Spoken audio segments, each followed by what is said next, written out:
वो जिद कर रहा है। वो कह रहा है कि मुझसे मिलो कल। तो तुम जाओगी उससे मिलने? मुझे नहीं समझ में आ रही, तुम बताओ क्या करूं। अब तक जो भी करती आई हो, कौन सा तुमने मुझसे पूछा है जो अब पूछ रही हो?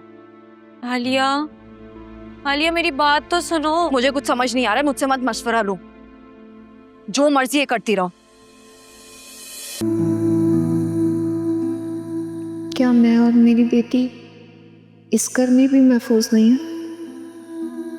क्या कल को कोई अनजान शख्स या गाड़ी हमें भी नुकसान पहुंचा सकती?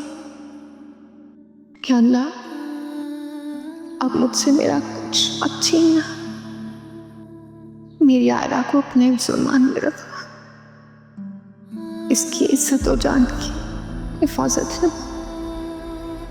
अगर इससे कुछ हो गया तो मेरे पास जीने की कोई वजह नहीं।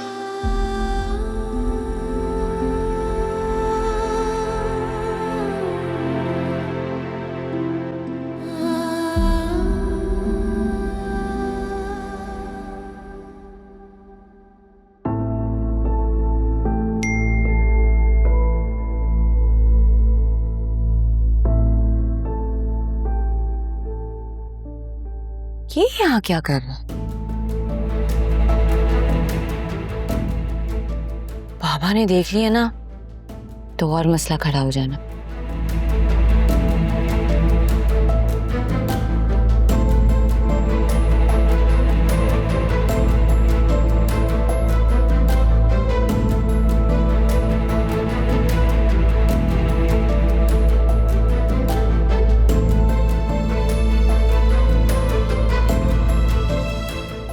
क्या हुआ है तुम्हें?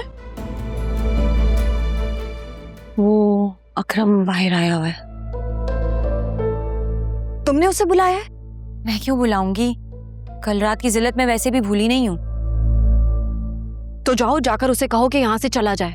खुद चला जाएगा, अपनी बाइक पे बस बैठा हुआ है। बैठे रहने दो। ऐसे कैसे चला जाएगा? देखो, बाबा जिद पर उतर आए हैं और बाबा ने कह दिया है कि इस मसले को अकरम ही हल करेगा। और अगर बाबा ने अकरम को देख लिया ना तो बाबा उसे बिठा लेंगे। और तुम जानती हो अकरम की वजह से मजीद काम खराब होते हैं। तुम भुगत चुकी हो, अब जल्दी से जाओ और उसे कहो चला जाए यहाँ से। आलिया जाओ, जल्दी करो।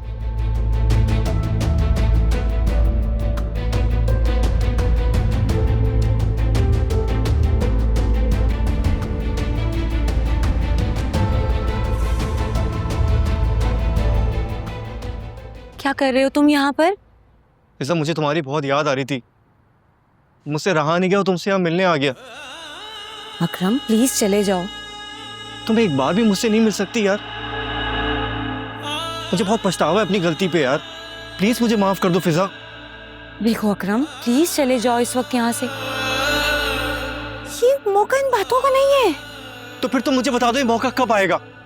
मैंने बहुत सोचा है, मैं तुम्हारे बगैर नहीं रह सकता फिजा, और तुम भी मेरे बगैर नहीं रह सकती। तुम बहुत अच्छे से जानती हो।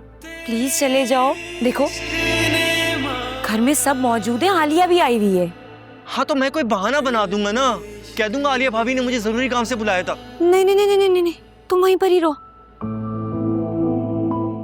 ऐसा करते हैं, मेरी शिफ्ट के बाद मिल लेते हैं कल। हाँ वादा करो।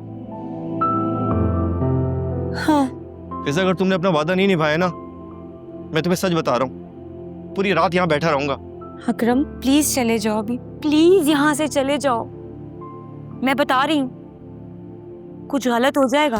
हम दर्द ही ना समझे प्लीज।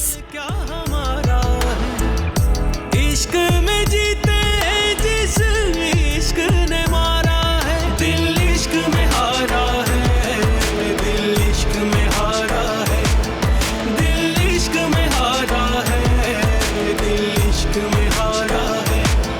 तेरे इश्क ने मारा है, तेरे इश्क ने मारा है, तेरे इश्क ने मारा है, तेरे इश्क ने मारा है। दिल इश्क में हारा है, दिल इश्क में हारा।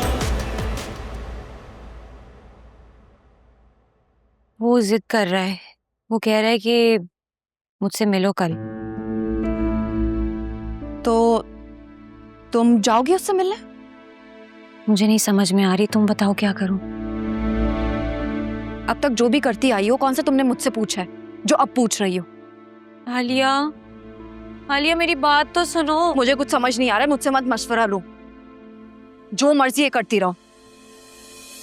बस एक नजर में ही वो दिल में उतर आए, फिर देखा जहां हमने वो ही हमको नजर आए। कॉफी? Thank you. आज तुम मेरे लिए किचन में कॉफी बनाते हुए काफी क्यूट लग रहे थे। टू बी वेरी ऑनेस्ट, मैं बहुत ऑकवर्ड फील कर रहा था। क्यों? तुम अक्सर संडे को मेरे घर आते थे, हम दोनों मिलकर कॉफी बनाते थे। What's so awkward about it? पर यह पहले की बात और थी, अब की बात और है। पहले तुम्हारी मम्मी घर पर होती थी, सर्वेंट्स होते थे घर पे, and I had no idea कि तुम घर पर अकेली हो। मुझे इस तरह से आना ही आना चाहिए था। क्यों? क्या हम फ्रेंड्स नहीं हैं?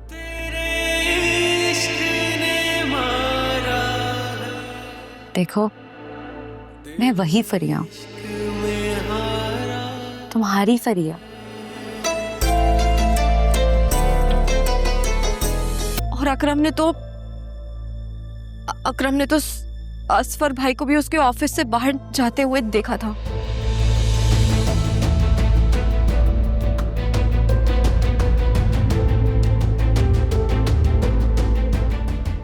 हटो मत, हाथ मत लगाओ इसे। अब घर को आग लगाकर सहारा दे रही हो। अम्मा, ये गुस्सा करने का वक्त नहीं है, प्लीज। नहीं, खुशियां मनाने का वक्त है। इतना कुछ हो गया, तुम दोनों आखिर किस चीज का इंतजार कर रही थी? हमारे मरने का? बाबा प्लीज प्लीज, आप लोग मुझे माफ कर दें। मेरा कसूर नहीं है। मुझे प्रॉमिस ऐसे लगा था कि मैं खुद सिचुएशन कंट्रोल कर लूंगी। तुमने आज तक कुछ किया ढंग का? जब करोगी तुम भी इसके साथ बराबर की शरीक हो। नुदरत, तुम फिजा के ससुराल कॉल करो और उनसे कहो कि हम शादी के लिए तैयार हैं। वो जब भी कहेंगे हम अपनी बेटी का निकाह करके उसे वहां न्यूजीलैंड भेज देंगे। और आलिया, तुम भी अब घर जाओ। तुम दोनों ने मिलकर जो काम किया है ना, वो अच्छा नहीं किया। बाबा प्लीज समझने की कोशिश करें। फिजा ने जानबूझकर कुछ नहीं किया है। तुम्हें इतना सा भी अंदाजा है कि अगर ये खबर तुम्हारे ससुराल तक पहुंच जाएगी तो क्या रिजल्ट निकलेगा? क्या वासी को इसके बारे में पता? हमें लगा था कि हम दोनों मिलकर इस मसले को हल कर लेंगे, लेकिन सूरत हाल इतनी बिगड़ गई कि हमें आप लोगों को बताना पड़ा। तो अब भी क्यों बता रही हो बेटा? हमें से किसी को नामालूम गोली से मरने देती या किसी गाड़ी के नीचे कुचल जाने देती? अब भी क्यों बता रही हो? अभी क्या जरूरत पड़ गई? मेरा तो सर घूम रहा है, हाथ पांव फूल रहे हैं। मुझे तो समझ नहीं आ रहा कि ये असफर का सुल्तान से क्या ताल्लुक है। हमें यही तो पता लगवाना है। और मैंने फराज साहब से भी बात करने की कोशिश की है, लेकिन वो अभी उम्रे पर गए हुए हैं। यानी घर की बातें बाहर पहुंच रही हैं, पर घर वालों को कानो कान खबर नहीं है।